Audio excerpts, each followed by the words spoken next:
I'm just happy with the performance right now on what I have. I got this, that, and I think the header and the tune is literally all you guys need for right now. So get a lot of hate, but I'm happy with it. Stay tuned for the next thing, guys. I get it cold air, it's just gonna open up the exhaust nut a little bit. And these cars are really addicting, you know, and a lot of you guys are like, oh, why are you getting this now? Why are you doing this? Why are you doing that? It's all trial and error. Build is trial and error, man.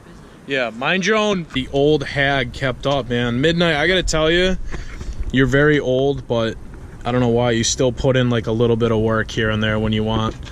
But dude, look at all this oil, man. I gotta freaking clean this, guys. It's ridiculous. I had this thing looking perfect for like a month, and this goddamn Ktuned cap, I think the gasket's like leaking, so I gotta figure out that.